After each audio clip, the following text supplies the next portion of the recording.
right, hello. Thanks for the introduction, and thanks for having me today to talk about UTM, kind of the future of drones and how they're going to integrate into the airspace.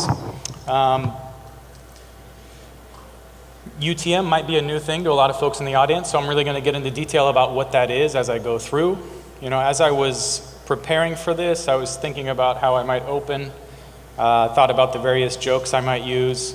None of them seemed very good, so I won't use the ones about being invited to TiEcon and seeing so few of them in the members in attendance, about how this is a conference about entrepreneurship and you invited a career civil servant to give a keynote. Then I thought maybe, okay, I'll just do something more personal about my life, but then I realized you were recording this and streaming it, so that's off the books. Say hello to my wife if she's watching. So moving on from that, talking about UTM and how we can get these small drones into the airspace to do things, to handle business cases that probably most of you are very interested in. To give you a little bit of, before I get into this too far, I want to note that a lot of these slides I'm presenting and the concepts that I'm presenting are not from me, right? We have a very, very talented team at NASA, and a lot of these slides are from them. All of the work is from them. I'm just going to be the mouthpiece today to kind of share with you about what we've been doing and where we're headed. All right, so low altitude UAS operations. Most of you may know that there's going to be lots of drones entering the airspace very, very soon. They've already begun, right? So some of the forecasts, if you look at them, they're talking about 7 million, with 2.6 million of those being commercial by 2020. These numbers change every year as people get a better sense of how fast this industry is growing. So depending on what report you look at, you'll get different numbers, but they're all very big. They're all very big. Folks that are entering the airspace and into this domain, they want to be able to access that airspace and have flexibility in their operations, right? They want to enable their business cases and not be hindered by them. The people that are in the airspace right now, they want to make sure that the airspace stays safe because it's a very safe transportation system right now. So they'd rather not have folks come in and disrupt that, right? So you have these kind of two viewpoints that both have to be upheld as we move forward. And in general, the FAA, the regulators, the FAA in the US, it would be other folks obviously in other countries, want to put some structure in place when they need it, right? They don't want it just to happen willy-nilly. There has to be a way to put that structure on and keep this place, keep the airspace safe throughout operations. So the operational concept that we're looking at is about small UAS, right? When we say small, we're generally talking about 55 pounds and under. So these are the little guys. And we're talking about them flying, 400 feet and under, let's say.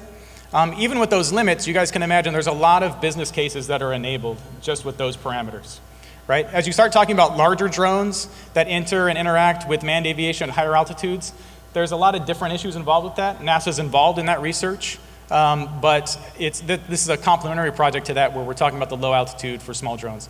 An important point is that we put these parameters on there so that it makes it easier to talk about. There's nothing inherent about the problem that says we must be under 400 feet, because after 400 feet, it's totally different, right? It puts bounds on it to make it so it's easy to talk about. And when you talk about 55 pounds and under, again, it puts bounds on it to make it easy to talk about. These concepts can actually be extended to different classes of aircraft and airspaces as well, and a lot of the concepts transfer over. We'll see if we get to some of those as I talk through.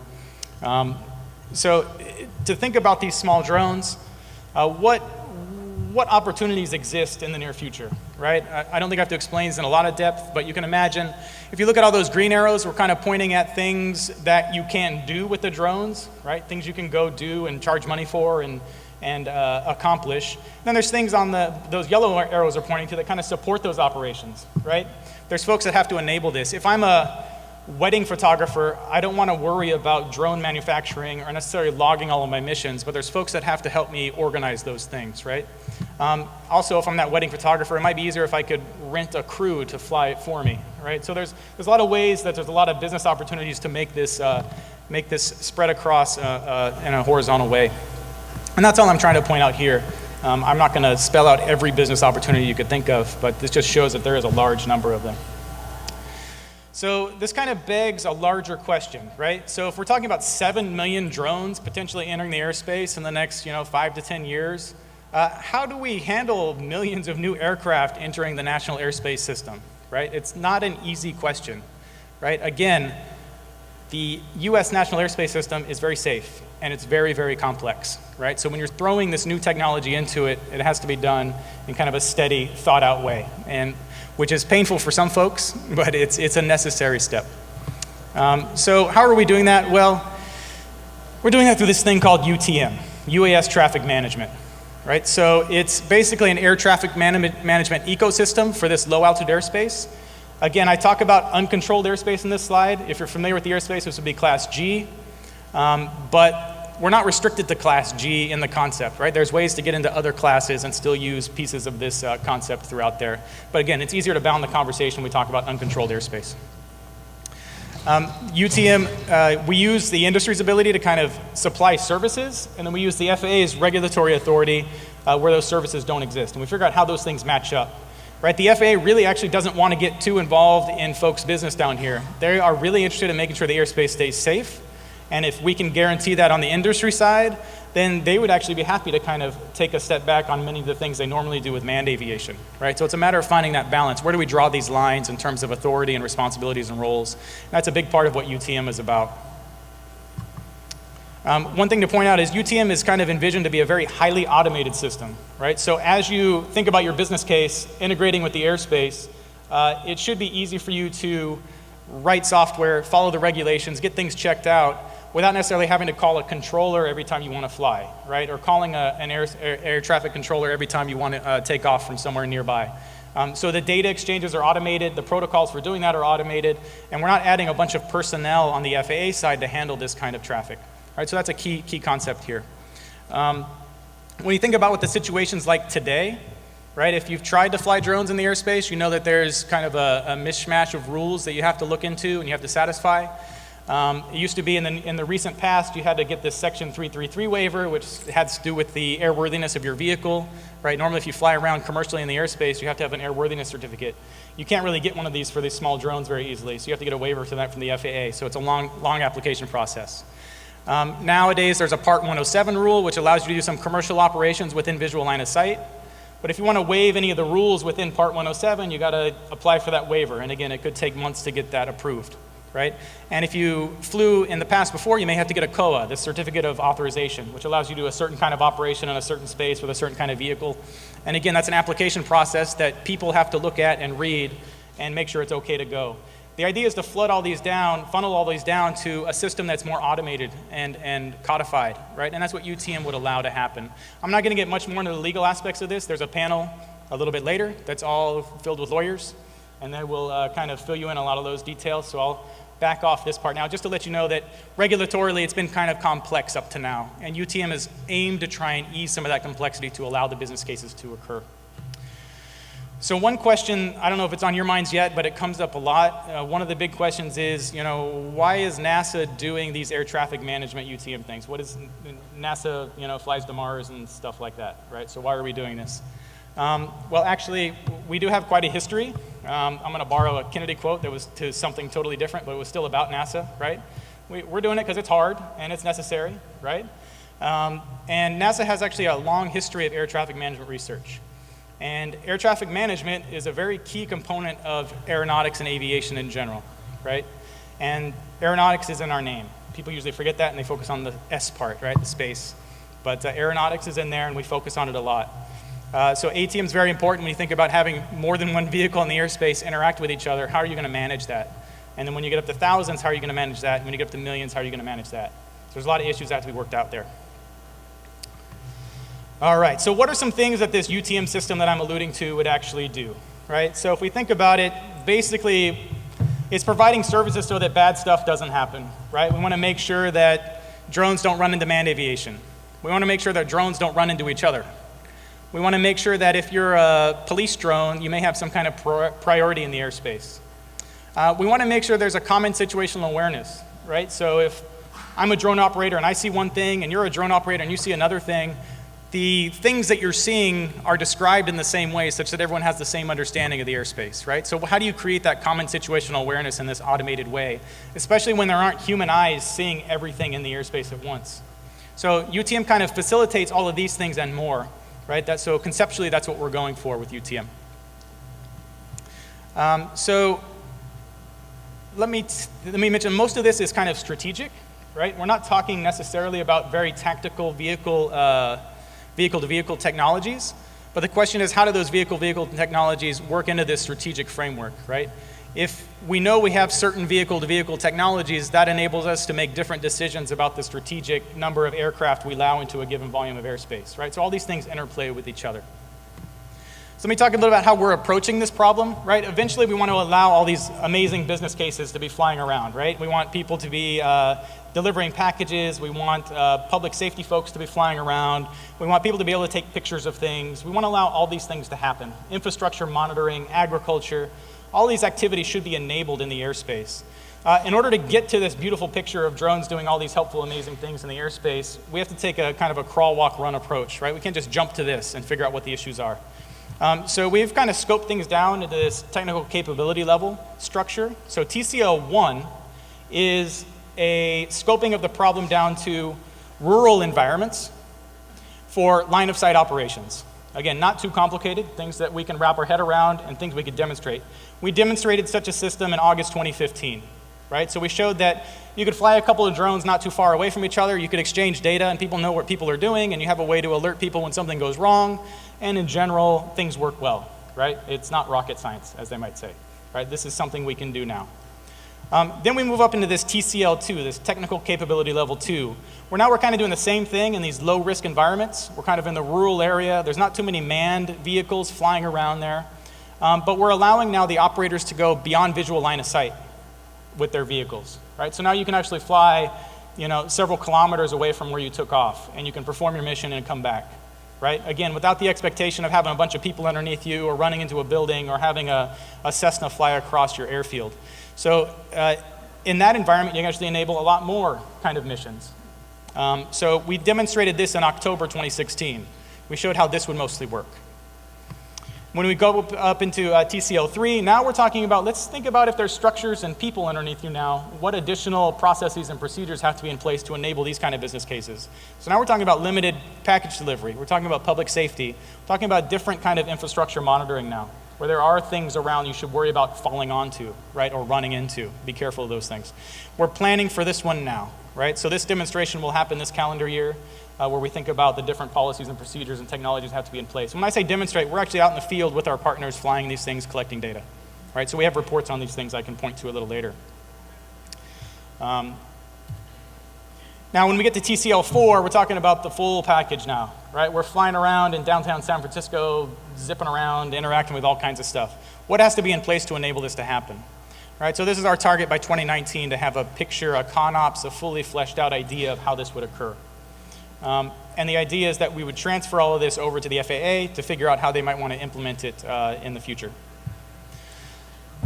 So getting away from there, I just wanted to point out here, there's a long list of things that we're doing under UTM, right? And there may be pieces of these that interest you guys in your particular technology domains with drones. But there's a lot of pieces in here that matter, right? Things that are on the vehicle side, from low size, weight, and power, detect and avoid systems, all the way through figuring out how you get small, low noise vehicles to fly around people. And on the right side, on the red side there, on the ANSP side, we're again thinking about how do we handle demand capacity imbalances, right? If too many people are planning to go in a given area, probably something has to happen to prevent bad stuff from happening. So all the stuff over there, contingency management's a big thing. Formalizing the data protocols and the data schemas, right? That's a big thing to bring the industry on and make sure they all agree to it. So a lot of that stuff's happening on the UTM side. How are we achieving this? Well, we do work with the FAA directly, right? We have a research transition team set up with the FAA, so they're aware of our research. We're aware of what their policies look like in the very near and far term, so that we can converge on a solution that makes sense for the airspace, right? So we're working very closely with the FAA on that. For our testing and for vetting our policies, we do work with industry directly. We've actually got over 200 industry partners of different sizes and abilities and technologies working with us to help define solutions for the airspace and to test them out in the field. So we have a process for making that happen. The tests that I mentioned in August 2015 and October 2016, we had many partners out there flying with us in different capacities. right? And actually that's something I'll talk a little bit about now, this TCO1, this technical capability level 1 that I mentioned, and technical capability level 2. Just give those a quick kind of overview of what we did in those things so you have an idea of what that looked like. So for TCL1, again, August 2015, we flew kind of due east of here at Crow's Landing in Central California. There's kind of an abandoned airstrip there. It used to be an old NASA airstrip, and now it's given to Stanislaus County. They control it. We flew there for a few days, 8 days, I believe. Put up a weather tower, put out acoustic sensors, and we planned a bunch of missions. We invited partners to fly with us, and we flew, and we collected data. So overall, we had 11 partner organizations. We did 2 simultaneous visual line of sight operations, so we had 2 guys flying nearby each other, exchanging data, staying safe. And we had 10 different platforms that flew with us during that time. Over 100 flights, over 18 flight hours. 18 flight hours doesn't sound like a lot if you're thinking about traditional aviation, but when you talk about these little vehicles, that's a lot of hours to actually have under kind of a controlled environment. So that was TCL1. So as we moved up over a year later to TCL2, we flew just north of Reno at Reno Stead Airport. Again, with several partner organizations. We brought out a couple of different radar systems to think about surveillance now. We flew with several different partners. We're able to do now beyond visual line of sight operations, having those be altitude stratified and figuring out all the policies and procedures there that have to happen. We had a bunch of detailed scenarios where we tried to figure out roles for 5 different ground control stations to all do and orchestrate and exchange data. It was really a very cool test, and it worked very well, and we learned a lot. So. That was just last October. Again, 14 organizations we partnered with. We had 2 simultaneous beyond visual line of sight altitude stratified operations to see what the policies might be for that. 11 different UAS platforms, and again, many flight hours under our belt. Something to think about if you guys are interested in the technology of the drones themselves or just using them out in the field. You know, there's a lot of things you should really think about as you go do that, right? If you just rely on what the box says from the manufacturer, you could get into very big trouble, right? A lot of manufacturers nowadays, they don't fully know what their systems can do. They have a good guess, right? But until you test that in the field under the conditions that you expect to fly them in, you will not know, right? So we saw that happen out in our field, right? So if it's a nominal conditions, you know that you're flying at 5,000 feet MSL. You know, your multi-rotor then says, I have an endurance about 20 to 40 minutes. If I'm fixed wing, I have this much endurance. And everyone's happy by reading the spec and flying around in these beautiful conditions. Now, if it's a little bit cooler, or if it's a little bit windy, you know, you're flying at a different density altitude now, right? So you're not really at 5,000 feet. If it's cooler out, your vehicle, your machine actually thinks it's 4,000 feet, right? And that has a big effect on your performance. Likewise, if it's hot out, your machine now may think that it's flying at 9,000 feet. Now, depending on what the spec said on the side of your box, that's going to have a big difference in how you're going to be able to perform your mission, right? So these are some of the things we're able to document and highlight as we went through the test. You know, in order to do these things, we have a lot going on at NASA, so we have some very cool NASA things to look at as well, right? So we have a nice simulation lab and a huge touchscreen wall that allows us to kind of do some analysis and look at things in a live way. So a lot of things are happening at NASA to support this research. It's not just planning some vehicle stuff and going out in the field, right? There's simulation. There's fast time simulation as well. So we have a lot of fast time simulation development happening. A bunch of safety research, right? NASA has a long history of safety research. That's going into the UTM work. Trajectory modeling, human factors, vehicle to vehicle. A lot of these supporting technologies are under our umbrella for UTM. So that's a lot of what's happening there. And this is a lot of the things that we actually ask for input from industry when we have a certain technological question to work out with them. Because sometimes, you know, industry's ahead of their ideas and implementations and prototypes, and we can take advantage of that and work together. So some next steps, we are looking at beyond visual line of sight operations at many FAA test sites. We're going to execute that very, very soon, towards the end of this month and beginning of June. This TCL3 is going to happen this calendar year. We have these working groups set up between the FAA and NASA and continue developing with those. And we're working with the FAA on a UTM pilot project right now. So I guess I'm gonna end with just a little message, I guess, or a thought, because I know a lot of you guys are thinking about how would you enter this airspace or this domain in an impactful way. So, you know, this is, I guess, my government side coming out, right? So if you enter this domain, something to kind of understand is you're joining inarguably the most complex airspace in the world, right? There's not much debate about that. The US airspace is very complex. There's more operations in our airspace than other airspaces in the world. And it's actually amongst the safest, right? So as you enter it and start playing around in it and helping us develop the policies for it, let's go ahead and leave it better than we found it, right? And I think we could all be better off in the long run. That's really all I have. This is my email address. You guys can hit me up there. I know they put my Twitter handle on here. If you guys follow me on Twitter, you'll see me talking about the Oakland Raiders and complaining about other things. You won't find too much about my work stuff. So if you find me on LinkedIn, you might see a little more there, more about my work. So feel free to hit me there.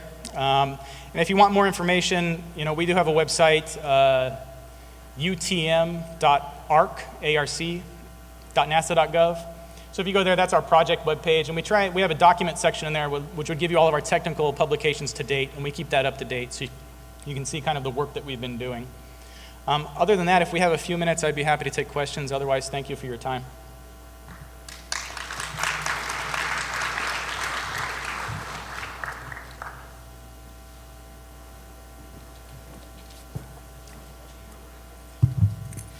And if no questions, I'll sit down.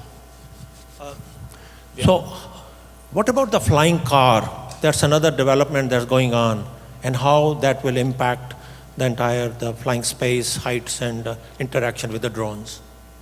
Yeah, so flying cars are not in our purview on this project, but again, it's in the media a lot, and there's a lot of proponents for it. This is where I kind of alluded earlier to the technologies that we're developing and the policies we're developing could be applicable to other kind of subdomains in aviation. So it could be that a UTM-like system could be developed for air taxis and low altitude drones and such with people on them, for example. So if you think about casting this in a different light, really it is about situational awareness, interacting with traditional airspace appropriately, interacting with the regulators appropriately. All those kind of things could actually be mirrored in that kind of system.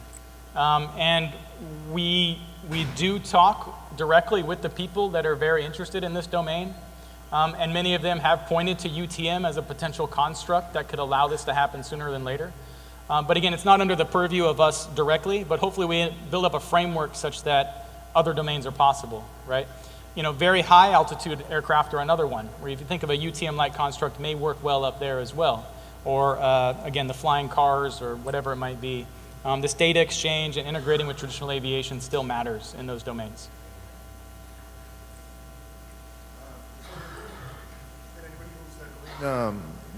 Solar panels on the drones to extend the range?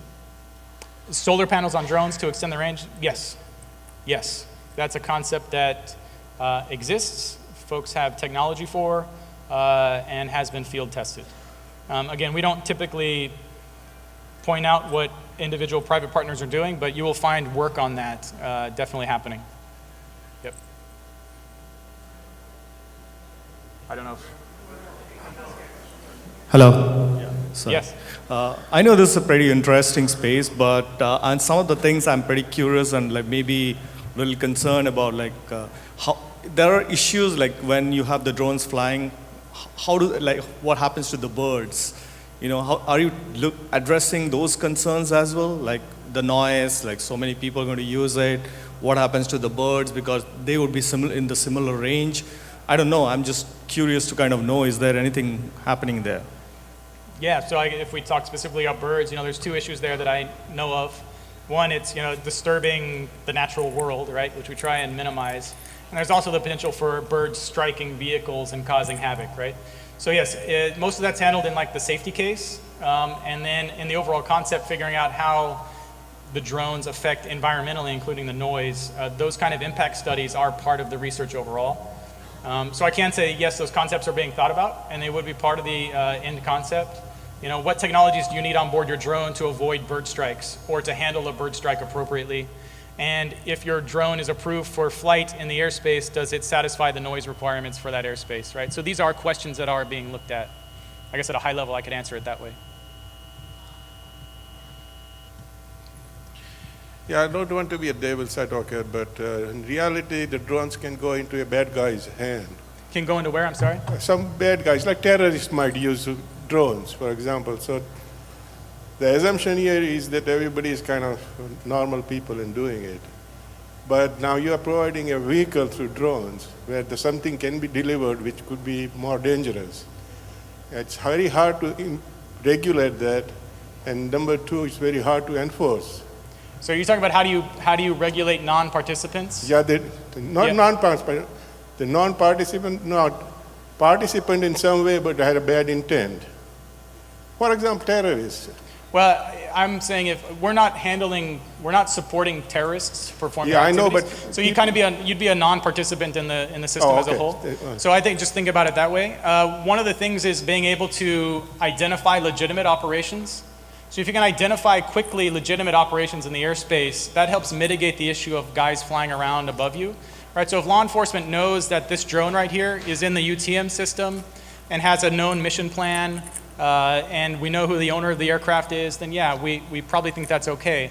But if that drone is not in the system, or it's doing something that's not matched up with what its plan says it's going to be, then law enforcement can act on that. And there's a lot of anti-drone technology being developed as well, like how do you handle that rogue drone flying around?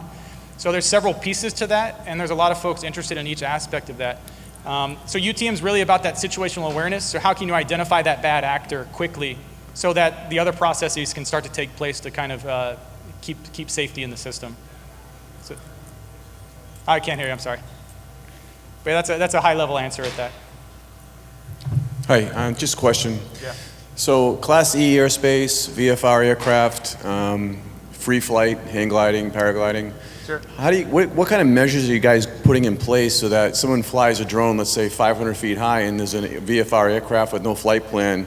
Right. How are you going to prevent a mid-air collision and stuff like that, which I could see coming up as a big potential issue? I mean, it's definitely an issue. You want to see them.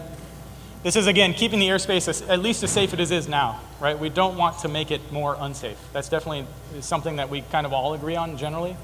And Right, so like private pilots, the VFR visual flight rules. Yeah. You're flying, you're looking for other aircraft, but Sure, you're not going to see these guys. No. if you're a drone, you're not going to see that, right? No, you're not going to. And a So- pilot's not going to see the drone either because it's too Yeah, small. so again, we do take a risk-based approach. First of all, we kind of look just at statistically how likely are you to interact with manned aviation. So that's not a guarantee that there won't ever be a manned aircraft in that area, that statistically there's never anyone there. So it's about redundancies. So is there a detect and avoid system possible on that drone? Is there ground-based surveillance that can easily pick up the manned aircraft? So the riskier the environment, the more of these mitigations would be required to operate in that airspace, right? If you're flying visual line of sight in the middle of nowhere, typically we're not worried about it because if you see your aircraft, then you can probably see a manned aircraft and you can come down. But that doesn't preclude perhaps other things that may be necessary on the manned side to kind of integrate with this system appropriately. In terms of things like ADS-B, and there's a lot of nice flight deck tools now available to GA pilots. How much of the data from UTM feeds into them and helps them keep the airspace safe as well? We're not regulators, so we don't ultimately say, but we can come up with solutions we think are reasonable and kind of get them community involved and see if the FAA buys in on it as well. And that's kind of our approach. So I'm dodging it a little bit, but it's a big issue, and it's something definitely we want to take care of in the concept overall. Excellent, thank you. Yeah. So I don't know if- Thank you for questions and any more off the air. Thank you, Dr. Rios.